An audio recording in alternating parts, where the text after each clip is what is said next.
may have had an OSHA compliance officer visit you for one reason or another. And when that happens, it's very stressful. If you had a major or serious injury, you know, maybe the first thought is, man, you know, I've got a small company. I can't afford this. I might lose my business. You know, you start thinking the worst.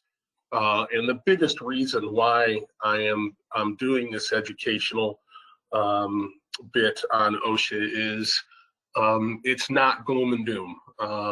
Group Management Services handles about 3 to 5 OSHA reportables and or complaints every month. So we're very versed in what to do if OSHA does come knocking. We're going to have this presentation, and I would ask everyone, if you have questions, I definitely want to hear them. So please, you'll see a little icon at the top of your screen to be able to put in some notes or some questions. And at the end of the presentation, I'll have Nick read me those questions. Nick Clark, he's one of my coordinators that handles all of my out-of-state safety. He'll be working with me to get those questions asked and answered at the end of the presentation. So again, you know, I just want to start off by thanking everybody for being here. I know if you live in Northeast Ohio, if this was some in-person meeting, half of us would still be stuck in our driveways. So it's a good thing that we got things cleared up. As a matter of fact, I know school was out for most of Northeast Ohio again today. So my daughter sure did like it, but a lot of snow fell in the last 36 hours. But so let's get after it. So what to do when OSHA knocks on the door. Today we're going to be talking a little bit about the background of OSHA. We're going to help you prepare for an OSHA visit. And I do want everybody to remember that since you are a client of Group Management Services, we will assist you with any OSHA investigation and or visit. We've had a couple companies where OSHA just comes knocking on the door for a routine inspection. Just make sure you always know that we're here for you. Make us your first phone call, and we'll get a little bit into that a little later in the presentation when we're preparing for OSHA. We're going to talk about why they would come knock on your door. We're going to talk a little bit about knowing what your rights are, what the laws are, what protects you, and what things that you steps you'll take in order to protect yourself. What will OSHA ask for when they come knocking on your door? There's going to be an opening conference followed by an inspection. After the inspection, the compliance officer might sit with you a little bit and just say, hey, you know, I'm going to put these things together and then I'm going to send you a letter and then have a closing conference. So the closing conference will be down the road, sometimes 2 weeks, sometimes 2 months. It all depends on the severity and, you know, the workload, quite honestly, on that compliance officer. And then we're going to talk about what to do when we receive citations. And at the very end, we'll talk a little bit about the informal conference. So again, reiterating, if you do have questions at any time during this, just go ahead and either jot them down or send them over and we'll get them at the end of the presentation. So what does OSHA stand for? Occupational Safety and Health Administration.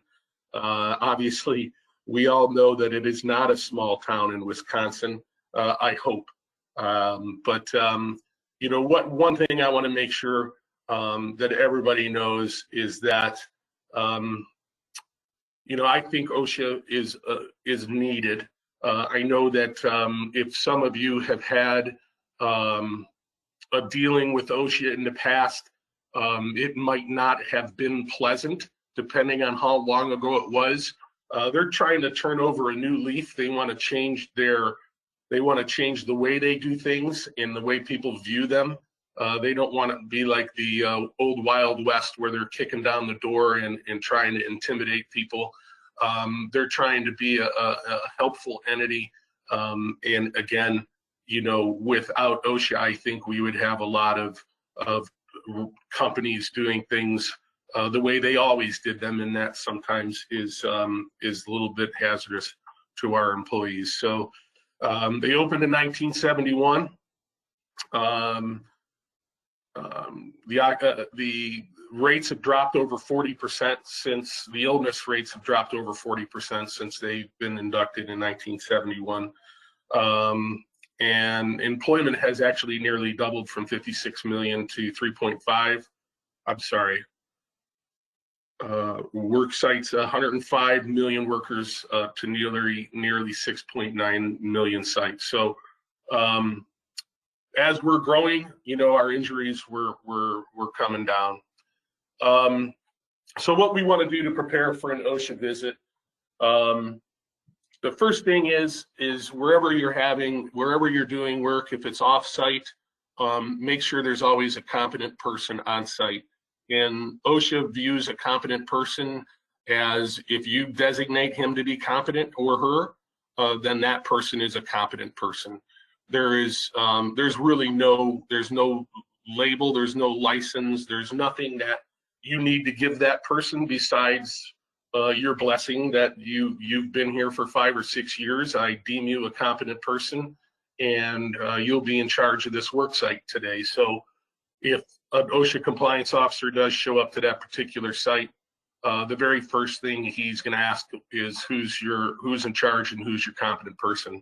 So make sure there's always a competent person on site to answer that bell, and make sure your employees are trained. You know, make sure that, again, use group management services. We're here to help you. So if you have, if you're doing a job that's maybe a little bit out of the ordinary, and some of your employees are new, and we're all having the same issues of trying to keep employees, and we know how hard it is to find employees. So you might have a couple new employees on a job site they may have never seen before. So training's important. Make sure they know what they're doing. Have a plan. Have a plan. If somebody does get injured, make sure that you know where's the nearest hospital. You know, have an emergency action plan. And again, GMS can help with that. And don't be intimidated. If you, you know, I work construction most of my life. I'm a 52-year-old guy that traveled too much and needed to get behind a desk to raise a family. So I know, I've been in the field, and I know how it is. And I've had my share of compliance officers come visit my site, but, you know, I had it locked down pretty tight. You know, everybody was wearing the proper PPE. You know, I asked him why he was there or she, and, you know, we just handled it that way. You know, I was never intimidated. I never just told everybody to go to lunch, you know, at 9:30 in the morning if a compliance officer shows up. That's one of the things that, again, you know, that's something that we don't want to do. You know, if a compliance officer shows up to your site and everybody drops what they're doing and heads over to their cars for lunch, he or she, the compliance officer, is going to think something's up, and they might dig a little deeper than they would otherwise. So the reasons they're going to be coming knocking on the door, if a compliance officer is driving by and he sees an open trench, they are obligated to stop. They were told if they see an open trench, regardless, they're supposed to stop and make sure that you're doing things the right way. And that goes for anything. If they see an imminent danger situation, if they see people on a rooftop without fall protection, they will stop, and you will be fined. So just know that if that's one of the reasons. Obviously, to investigate after an injury or fatality. So there's 4 ways that OSHA, that something becomes reportable to OSHA. We all know what's recordable that we put on our 300 logs, recordable injuries, you know, anything above first aid, but doesn't involve a loss of an eye, a loss of a limb, a hospitalization, or a fatality. Those are the 4 things that will make it an OSHA reportable. That means we need to get on the phone we need to call OSHA and tell them what happened. And again, we'll walk you through that. Typically, when you call, you'll call the hotline, and you'll be leaving a message. And in that message, you'll be leaving the name of the employee, the name of the facility, the name of your business, a brief description of what happened and where it happened. That's gonna be pretty brief, and that's what you're gonna leave on that message. A verbal complaint, a lot of times, you know, you'll get an employee that calls, it says, hey, there's a dangerous situation here. They are obligated to follow up on that verbal complaint. And I will also tell you that 99 out of 100 verbal complaints, they already know is probably coming from a disgruntled employee, and it probably doesn't hold any water. So when you do get that phone call from OSHA, do not ignore it. Do not ignore it. Answer it. If they leave a message, call them back. They're going to ask a couple simple questions. They're going to give you a reasonable amount of time to answer these questions and send any documentation. Typically, when they call, they'll be asking for an emergency action plan, a copy of the safety manual, some trainings, and a 300 log.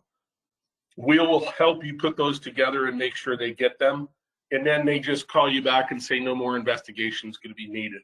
That's 99 times out of 100 with a verbal complaint, that we can make that verbal complaint go away if we just answer it. If we don't, you can, with 100% certainty, they will be coming to visit you. So if you do ignore that message that they call and leave a message and it goes unanswered, you will have a visit from OSHA, guaranteed. Follow-up visit. He or she may have already been out there. They're going to come back to follow up, or there are random inspections. So there are things that they might sit down and say, hey, listen, you know, let's do some air quality checks at some steel industries, or whatever the case may be. So, or let's just take a drive around and let's look for some people doing some roofing, and let's go and stop by and say hello. Again, with those random inspections, I will tell you that unless it's lunchtime, be open. You know, don't stop work. The one thing we want to do when an OSHA compliance officer shows up on our site is get them off our site. If they show up at our building, we want them out of our building.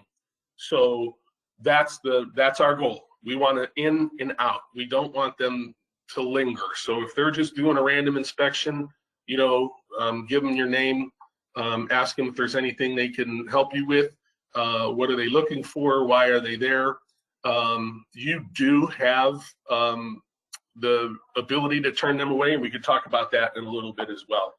But those are the reasons that OSHA is going to come knocking. So I'm going to go ahead and stop there for a second. Hey, Nick, do we have any questions that need answered right now?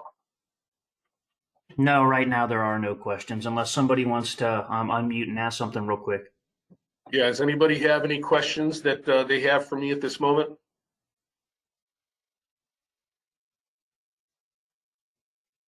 Okay, we'll keep going. Know your rights. Again, just like I said, the employers have the right to refuse to let OSHA enter the work site without a warrant. So if a compliance officer shows up on your site, and for whatever reason, let's just say you have a piece of equipment in there that's brand new and it's still in the early phases, and it might not even have a patent on it, that might be a good reason to turn them away. Make sure you let them know, hey, there's something going on this site that is right now still hasn't been patented, and we're trying to keep people away from it until we do get a patent for this piece of equipment.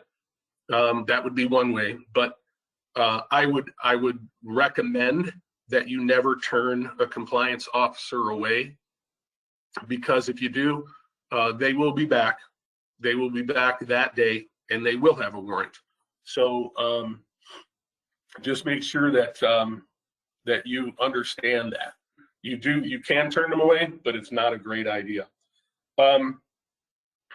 Again, you want to make sure one of your competent members are there to talk with that compliance officer and, you know, shadow him or her through whatever they're looking to do. So the bottom line is, if you have a competent person on site, you still want to give us a call. Group Management Services, again, is very versed in dealing with compliance officers, and we know what we're doing when it comes to it. So if you call us, 9 times out of the 10, they'll comply and they'll wait for us to arrive. I know I had one of my, there's been a number of times where a compliance officer showed up at one of our clients and they've waited up for us to arrive.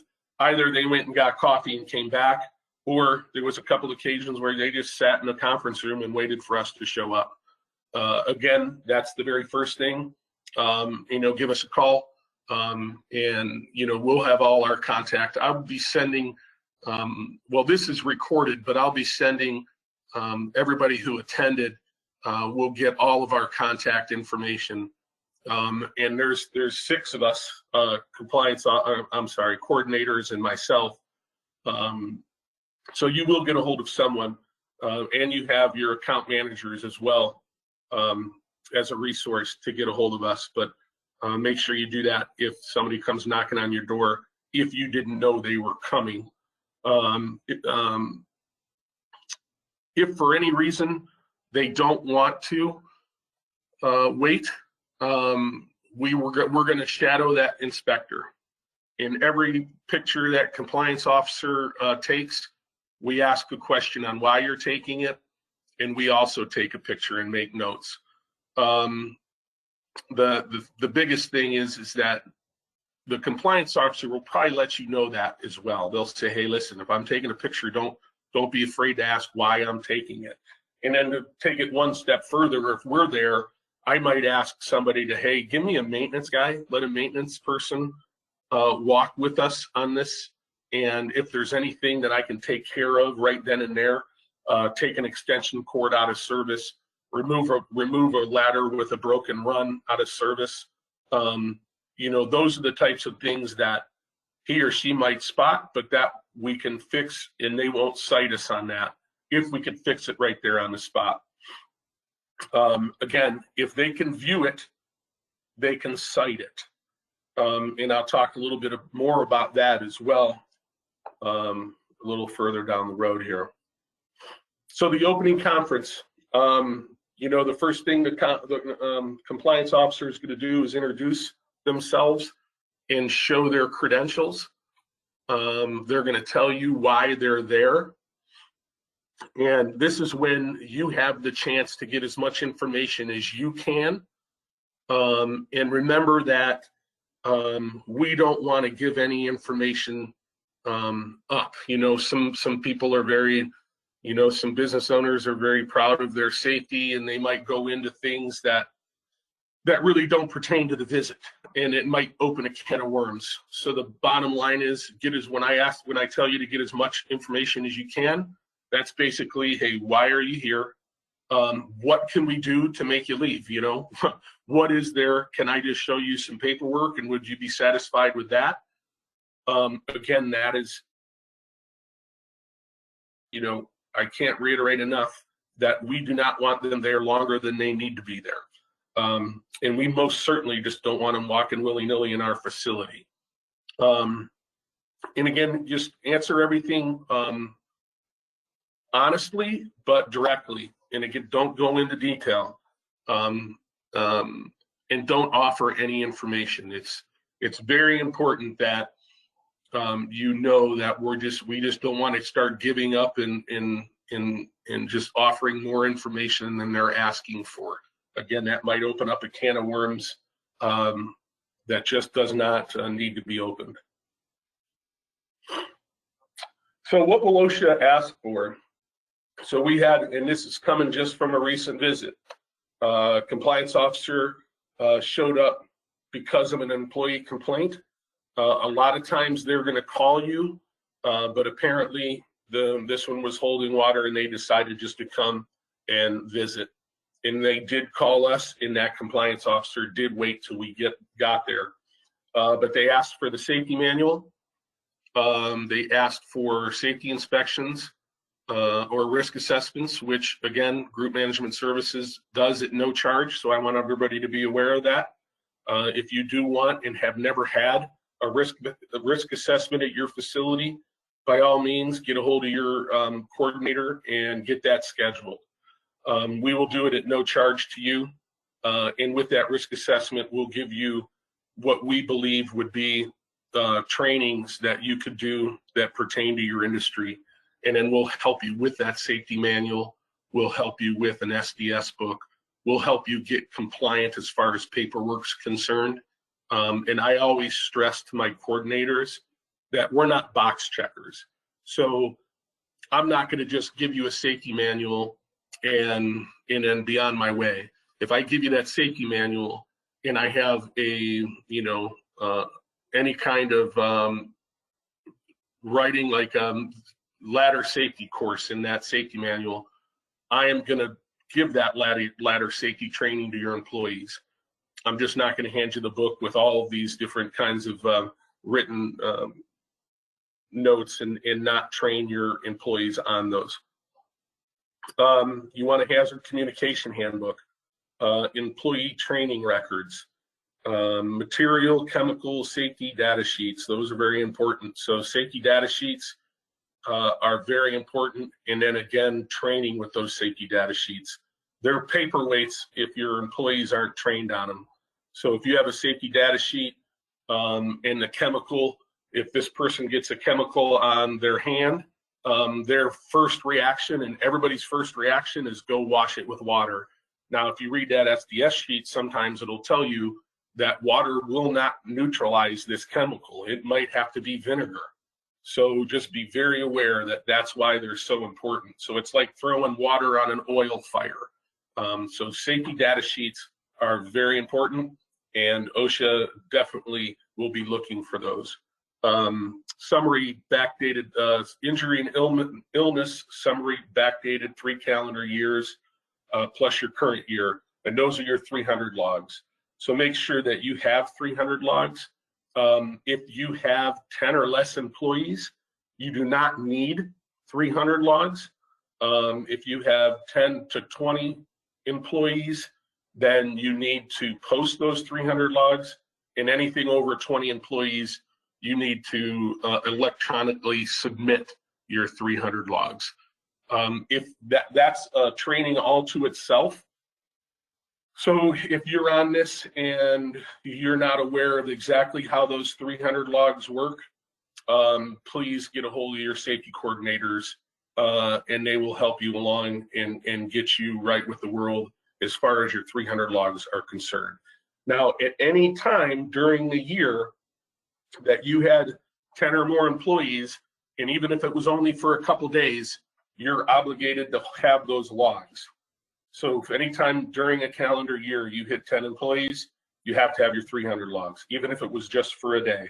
And you had 7 employees, for the rest of the time, you still need to fill those out.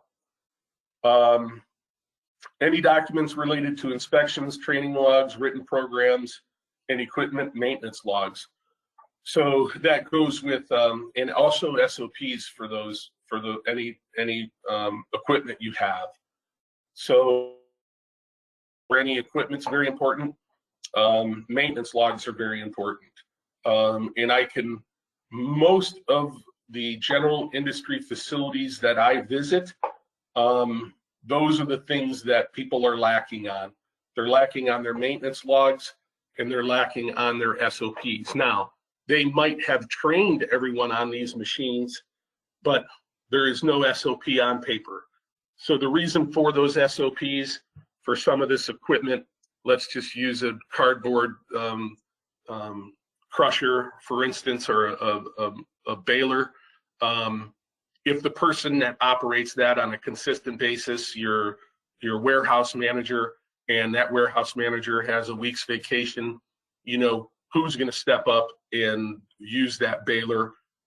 It might be a newer employee And if they just read that SOP, they're going to understand on how to operate that. That's why SOPs are important.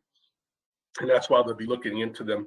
And then your maintenance logs, just so they know that you're doing consistent maintenance on your equipment. So those are two important things that they're going to be asking for. So I'm going to go ahead and stop again. And does anybody have any questions so far?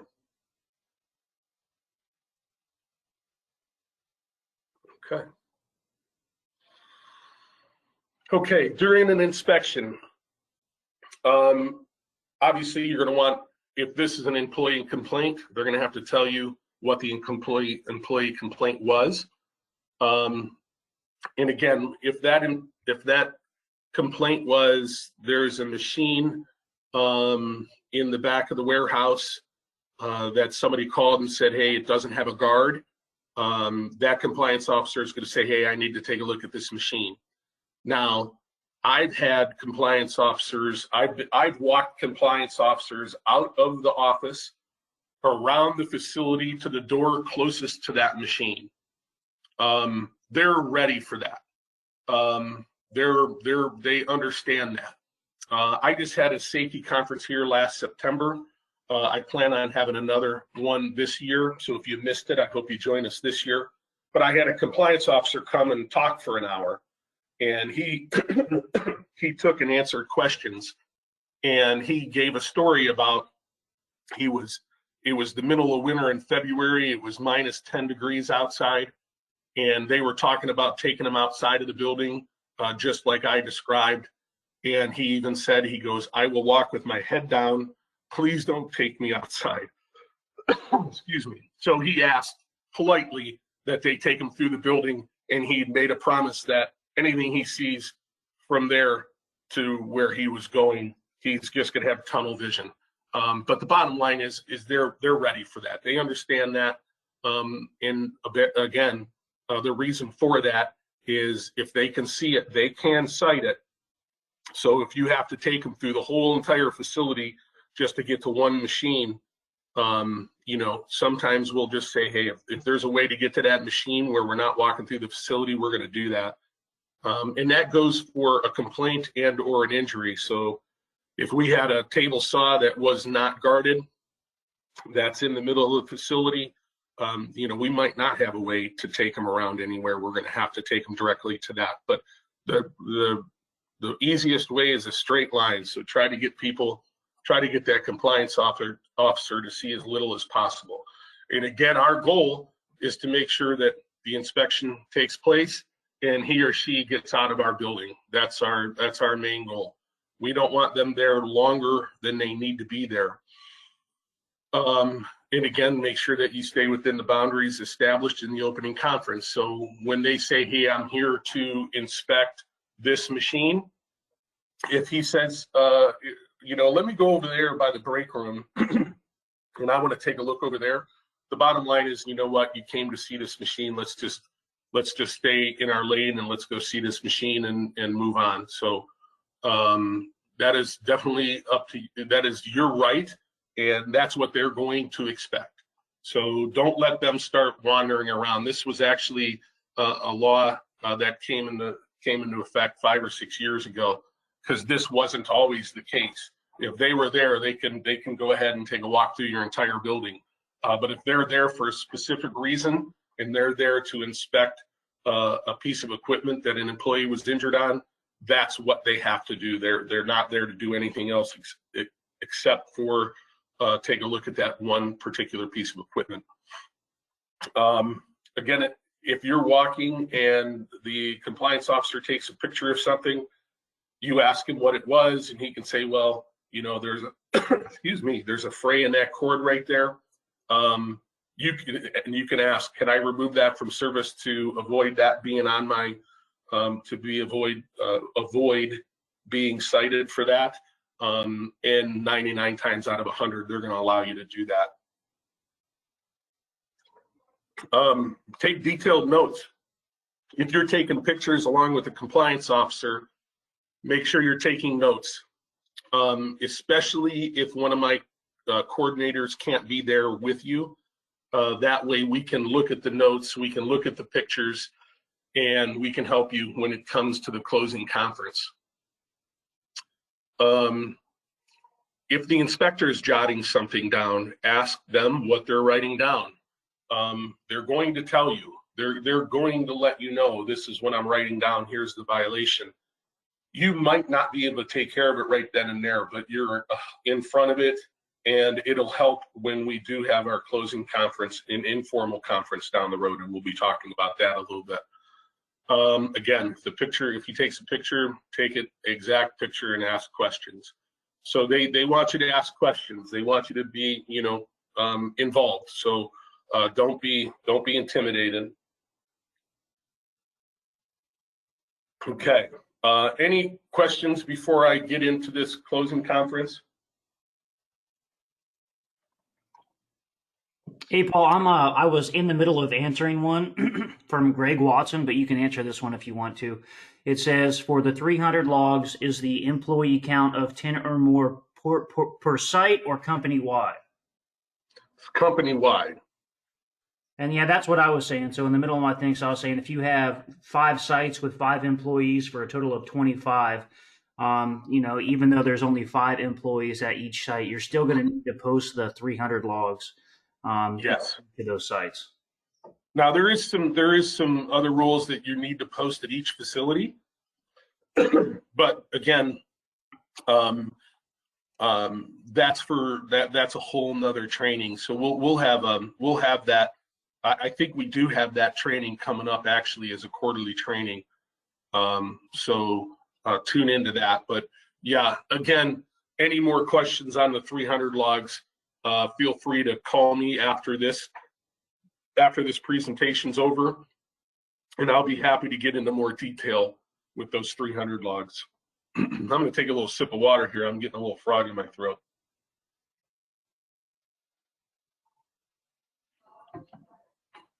All right, as I said earlier, the closing conference will come after the inspection has taken place. Now, they're not going to sit you down in a conference room right after they're done and have a closing conference.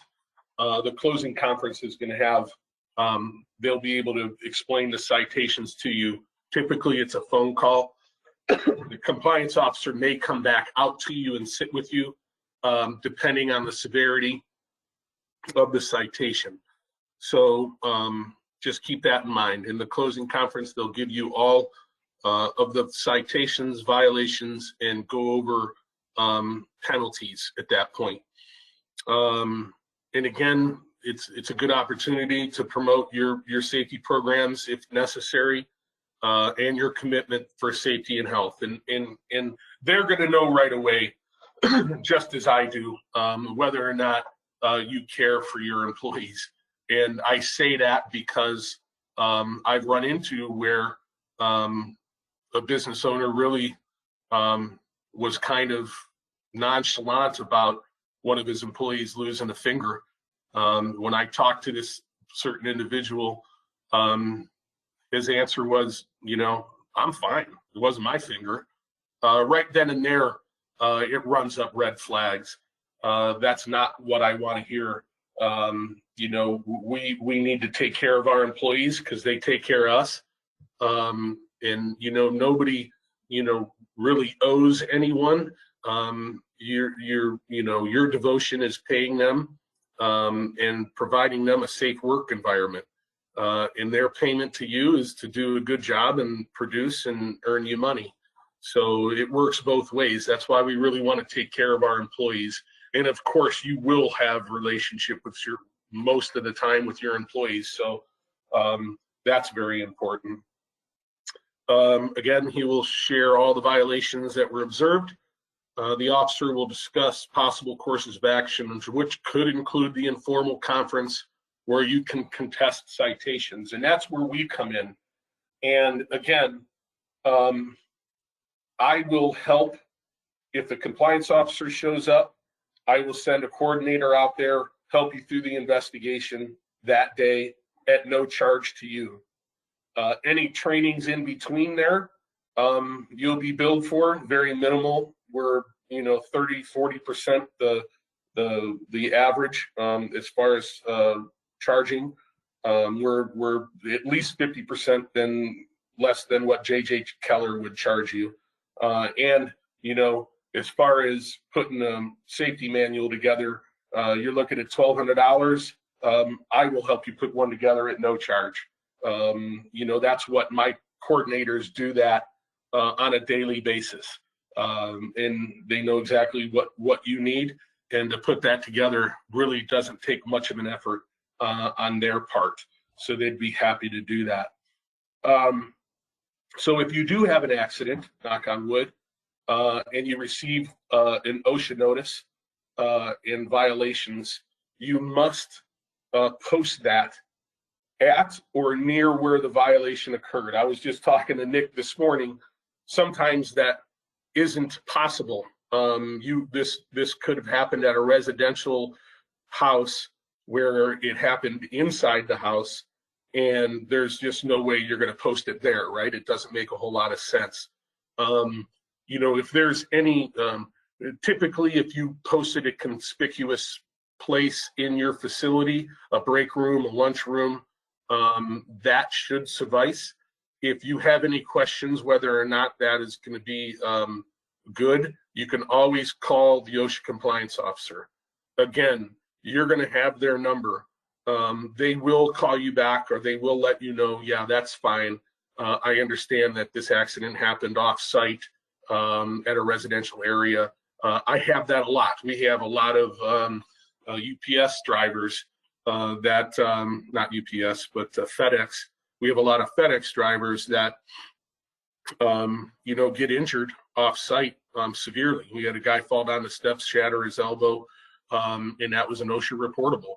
But it was in a random apartment building that, you know, nobody would ever see. So we just had them post it, and they said if you send an email out to all of your employees, that is good as well. So we were able to send an email out to the employees because these drivers really didn't have a facility. They picked up their truck, they went to work.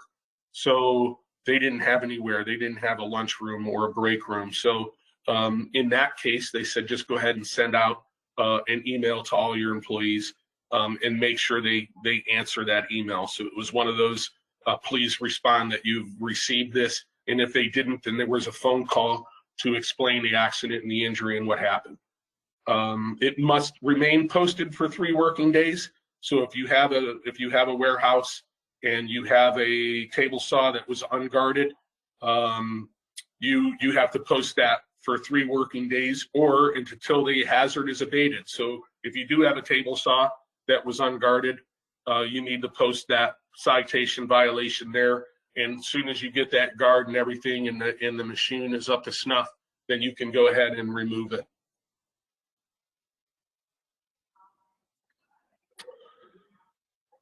We had a lot of questions on temporary employees the last time I gave this presentation, and there was a lot of confusion. So a lot of our clients, you know, if they're in a bind, they are going to they're going to call they're going to call an integrity staffing and say, hey, we need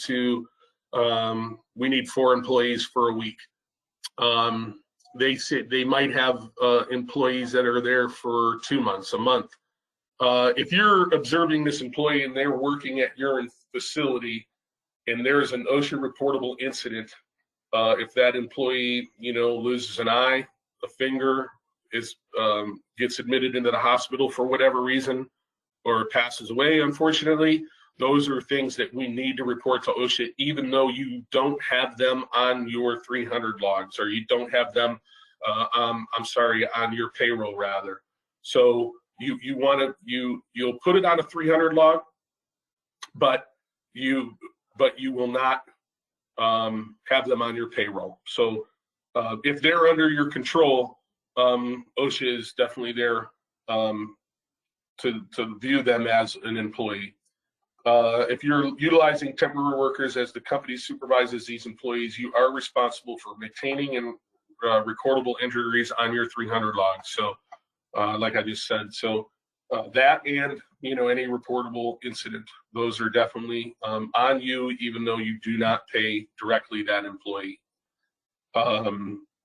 Does anybody have any questions on that? That's kind of a big deal with some companies. I don't know if any companies tuned in that uses temporary employees. Any questions?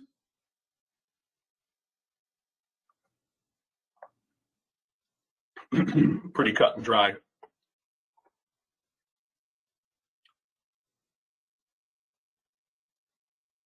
Oops. Uh-oh.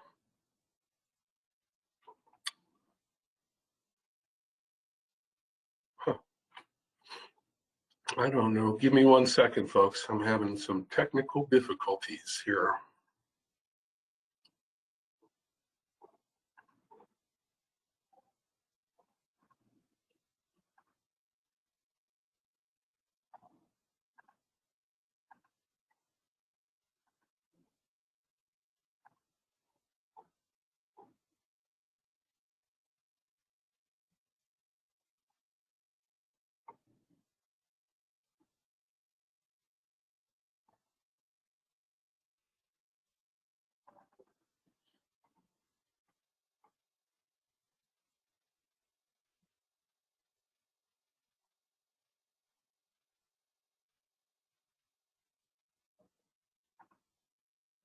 Hey, Paul, while you're working on that, I was spacing out a little bit. Did you talk about reporting the 300 logs electronically if employees have, well, if companies have more than 20 employees?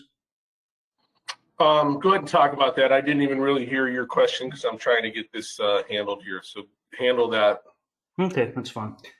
So just like if you have more than 10 employees and you're required to post the 300A in your facility, if you have more than 20 employees during the year, then you are going to be required to post that through an OSHA website. And we can send that out when we send the video as well. But again, if you have 20 or more employees, you are going to have to submit your 300A electronically.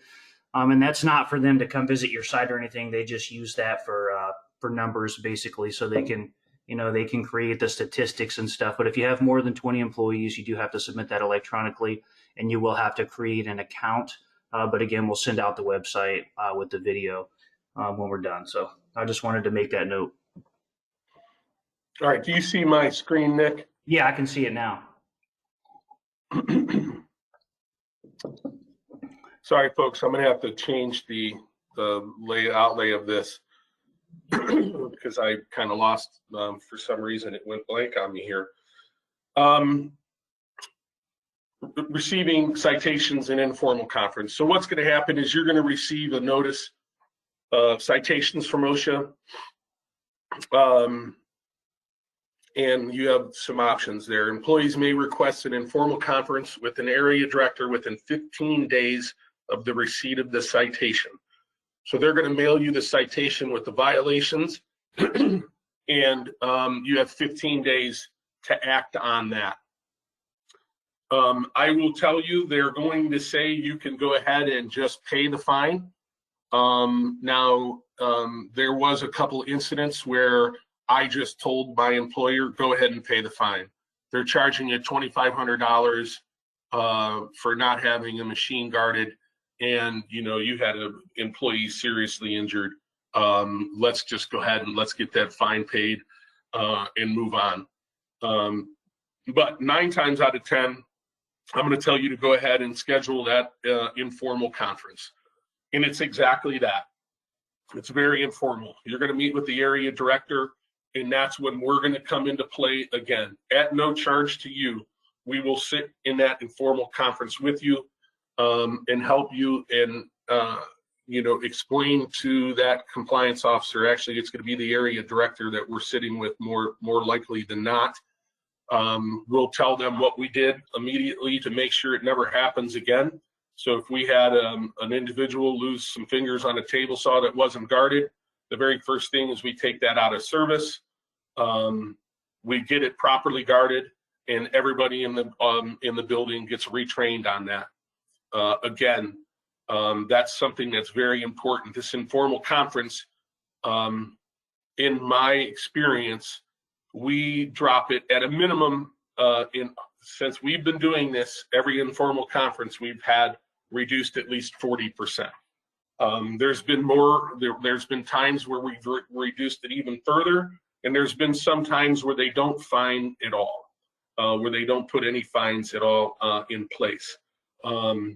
If they could see that you're doing your due diligence and that you are taking this seriously and you made all the proper steps to make sure whatever happened doesn't happen again, that's exactly what they want to see. They don't want you to try to make stuff up. That's why having us there is important, because we will do the training, and not only will we do the training, we'll have proof of those trainings to show that compliance officer or that area director. You know, we're again, there's advantages to the informal conference, including possible penalty reduction, possible extension of abatement dates, possible deletion and or reclassification of citations. That's very important as well. We just recently had one where they were giving out 3 serious violations, and we got them down to other than serious violations, and that's a huge thing. So, you know, that's very important, as well as trying to reduce the total fine. Discover more facts to ascertain whether to contest the citation, and the opportunity to create a communication with the area director. So again, the area director, they're typically, you know, they're just like us. They want to make sure that we're putting our employees in the right working situation. Now, there are times where we don't even go to the informal conference, and that is a rapid response letter. We've received 7 of these rapid response letters in the last 2 years. And I have a couple here, and basically what they say is OSHA sends this letter to us, and they'll say, "Dear employer, the purpose of this letter is to acknowledge the receipt of your response, indicating what steps you have taken to investigate the incident that occurred in this case, it was in 2019, as well as the actions you have taken to prevent future reoccurrences. After careful review, our office has determined that the representations made in your response are satisfactory, and we are closing this investigation." This is music to most ears. It should be music to all ears. They're done. We're done with OSHA for that particular incident. And they went on to say, "I would personally like to thank you for your attention to this matter. It indicates that the well-being of your employees is a priority in your operations. Please feel free to contact. If you have any questions, information of safety and health matters, you're interested in safety and health of your employees, it's greatly appreciated." So those are the things that we could do for you in the initial investigation.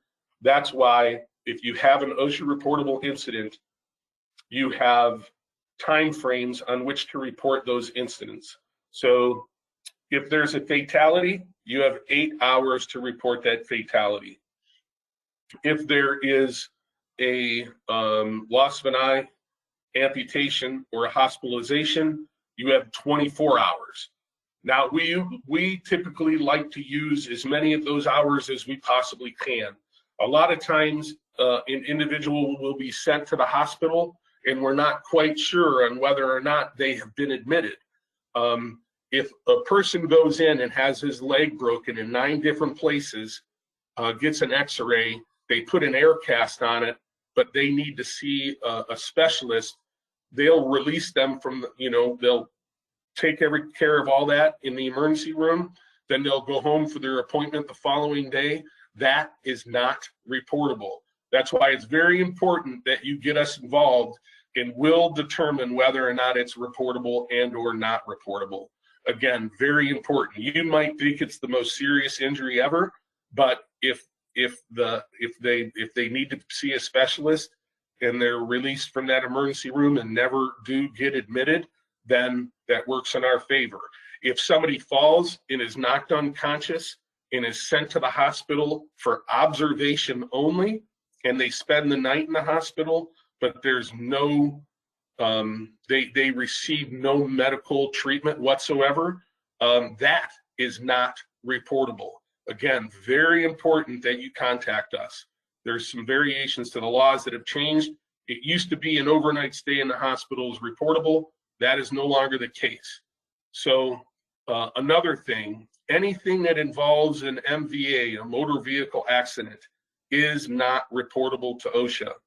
If there's a fatality on the road while that employee was under your purview and was working, it's still not reportable. Again, get rid of any questions and make sure you contact your coordinator at Group Management Services, and we'll let you know whether or not that that injury is reportable. So just keep that in mind. Again, here's another rapid response letter. We received our investigation date and verified certifications proceeding concerning the incident on 2/14/20, where an employee was injured on your work site. Based on our review of this information, we are closing our file on this matter and no further action is anticipated at this time. Again, we appreciate your prompt response to the work-related incident and your willingness to conduct an internal investigation, provide the findings of your investigation, and take the actions to correct hazards and protect employees from a similar incident. So these are important. We take pride in these letters, and it's just something that we make sure that we're very thorough on that first investigation, and then we give our findings to the compliance officer. And a lot of times when I tell you we like to use those first 24 hours is I will send an employee out to do an investigation. My goal is to get there no later than 4 hours after the incident happened, so we can conduct that investigation. We can put the actions in place where this never happens again, and go from there. There's a lot of things that could happen. We had a gentleman fall off the back of a flatbed truck. We said no more, you cannot tarp that flatbed alone anymore. You have to either have a ladder and or an employee helping you. So there's certain things that we can do to make sure that never happens again. And that's why it's important that you contact us as quickly as possible so we can get ahead of it. So when we do make that call to OSHA, we always say, is it okay if we submit our investigation to you? Again, 9 times out of 10, they're going to be absolutely, send it over. And we'll send them over what we have, and that's when we get these letters. So it's very, very important that we know and understand the injury as soon as it happens. Again, there was another informal conference we went to where we had 4 serious violations, 1 other than serious. The proposed penalty was $13,000. There was no proposed amended penalty, which meant that they wanted $13,000. And after the informal conference, the settlement amount was $39,32. So they had a year to pay that. So we've had that $13,000 penalty reduced down to $39,32. And I know that we took all 4 of those serious violations and categorized them as other than serious. Again, how can we help? We can create and update your safety manual or SDS books. We can conduct a risk assessment. Again, we will do that at no charge to you. We will help you post injury and accident investigation. We will assist with OSHA inspections and citations. We will conduct safety trainings. The pit training is very important. If anybody has a forklift, it's a federal law that you have to have certification to operate that. The certifications last 3 years. I know I'm trying to get things done a little quick. I'm talking quick. We only have a couple more minutes here. If you have any questions whatsoever, you can email that safety support. They're at the bottom of this page here. So if you guys want to take time and jot this safety support at groupmgmt.com, please take time to do that as well. Any questions? I have to have one question. I have one. Do we Go have ahead. any responsibilities or anything to, FedEx or UPS drivers that are delivery drivers that obviously aren't our employees that are coming on site? They're not your employees? Correct. you don't have any responsibility to that. Hey, Are Paul. they driving your vehicle? No, just, backing into our dock, coming into our building. Oh, no, Off the dock or something like that. No. Now, OSHA might have some questions for you if you have a 4-foot pothole and somebody, slips the disc in their back because they hit it. But other than, just the general things, I don't think they can cite you for that. So no, I wouldn't think that. Well, again, if they see it, they can cite it, but I would say no. Again, that's where we get lawyers involved. It all depends on exactly what the situation was, but 99 times out of 100, when you have people backing in, if they forget to chalk their vehicle and they get hurt, that's going to be on them. The only thing you're going to want to make sure that you understand is the compliance officer is going to come to that facility and do an inspection. And again, if we've had this in the past where an OSHA compliance officer has gone to a different facility because that's where our employers were working. Our employers are the ones that get cited for the injury and for not having, if they have improper ladder safety or if they were using a ladder that should not have been in service, that isn't on where they were at. But if they go to that facility and they see something, they could cite that. But a lot of what I'll do prior to that is we let that facility know if you have a different driver coming in to your dock and he forgets to chalk his truck and he runs his foot over and crushes his foot, we'll let you know that, hey, listen, there's a chance that this compliance officer might come out to your facility. So that's something you have to prepare for, and you want to make sure that you're locked down. And if that is the case, if you have an employee in your facility that somebody else was in control of, like if you have an electrician come to your facility to do work and is injured for whatever reason and is OSHA reportable, make sure you call us. Make sure you call us because they will come out and investigate that. And again, what OSHA sees, they can cite. Does that answer your question? Yeah, thanks. Hey, I got one, Paul, from Christopher Welch. It says, where do some subcontractors fit in? If a project is subcontracted, is OSHA my responsibility or under the subcontracting company? So if I own a facility, and I'm just going to give you a description of an injury we just recently had. Inside this facility, they had some heating and air guys that, were subcontracted to come in and do some work. That individual fell and broke his hip, his femur, his shoulder, his arm. He fell from a height. He fell from about 15 feet. The facility that was housing that hired that contractor they didn't have a horse in the race. The OSHA was not there to talk to them. They're not there to cite them. But when they did come out to the facility, if there was something that OSHA compliance officers saw that was an issue, they could cite it. In this particular case, they did not.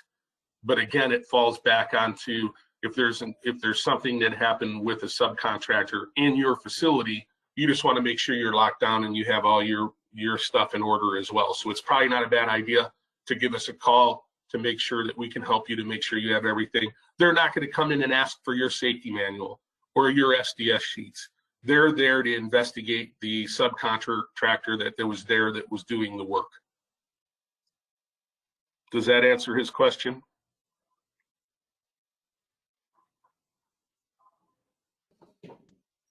Yes. Yeah, he said, thank you. Yep. Awesome. All right, if there's any other questions, now's the time. Okay, 9:59. Well, I really appreciate everybody jumping on board. And again, the safety support at the bottom of your screen here. Any questions, please don't hesitate to reach out. And we appreciate you, and you guys have a great week. Awesome. Thanks, Paul. We appreciate it. Yep.